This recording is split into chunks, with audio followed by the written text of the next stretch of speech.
பேட்டுக்கு ஒரு plastic paper போட மாட்டாங்க. அந்த மக்களை ஓலிக்கு போறதுக்கு அதை சுத்தி ஓடுது. அவரு உழைச்சி சம்பாதிச்சான். அப்போ ஊர் தாலி அர்த்தவன ஃபர்ஸ்ட் 3 நாள் பிளாக்ல வித்து அந்த டிவி கே பண்ற தாலியெல்லாம் அறுத்து அவங்க வீட்டுல நகையை போய் அடமானம் வச்சு 2000 ரூபாய்க்கு டிக்கெட் வித்து அந்த பணத்துல ஏசி பஸ் 2 மணி ராத்திரில திருச்சா வீட்டுக்கு போற மாதிரி போயிடும். எங்களுக்கு எந்த பிரச்சனையும் இல்லை. வந்து கேபிளை கட் பண்ணிட்டாங்க. ஜெயலலிதா இருந்தா உன் கேபிளே கட் பண்ணி கொண்டாடுறோம். கொடநாட்டுக்கு போய் சப்த நாடியை சுருங்கி போய் ஓம்பொருள் எங்களுக்கு ஊற்றி தெரியாம அப்போ மகனும் குழுக்களை காத்திருந்து அப்ப என்ன போச்சு மனித வீரம் பிச்சைக்கார நாய காலில் வந்து கதற நாயி அவன் தளபதியை பெற்று போட்டாங்க. அப்பா நாட்டா சொன்னாங்க அணில் குச்சின்னு எனக்கு என்ன கொஞ்சம் எப்படி தெரியும்.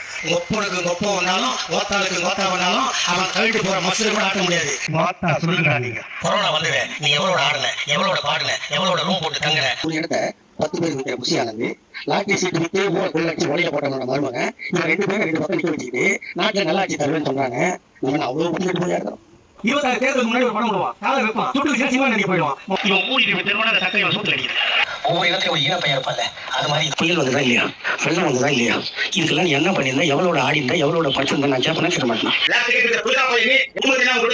6 மணி மேல அண்ணவங்க கூட ஒரு ஆட்டம் போட்டு குடிச்சு கூத்தடிக்கிற நீ குடும்பம் என்னன்னு தெரியாத நீ அவையோட திருச்சா ஒரு குடும்பம் தெரியாது நீ எங்க குடும்பத்தை பத்தி பேசுறதுக்கு உடனே தெரியுது. உங்க அப்பா தளத்து செயல்பட்டு காப்பாத்தினா முண்டை கலப்ப 14 வருஷத்துக்கு முன்னாடி வந்து மிச்சம் 13 வருஷத்துல யார் மசர பிடிக்கிற உன்னை வரவன சொன்னோம். அவனா ஒரு ஆளே கிடையாது எங்களுக்கு.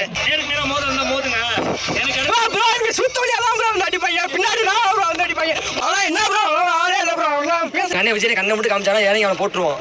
கன்ஃபார்ம் அது அவன் அப்பா பையன் அவன் நேரம் பாத்ரூம் உட்காந்து அழுதுட்டு இருப்பான். முட்டி கிழிச்சு பாத்ரூம்ல நைனா இந்த மாதிரி பேசிட்டாரு நைனா என்ன பண்ணலாம் அப்படின்னு நேரம் உதயநிதி உனக்கெல்லாம் ஆப்பு கன்ஃபார்ம் என் வீட்டு பக்கம் வந்துடாத ஆட்டாரே கிழிச்சு போடுவேன். அவன் சொல்ற வரைக்கும் அவனுக்கு பின்னாடி சுத்துல வந்து முழு வைக்கணும்.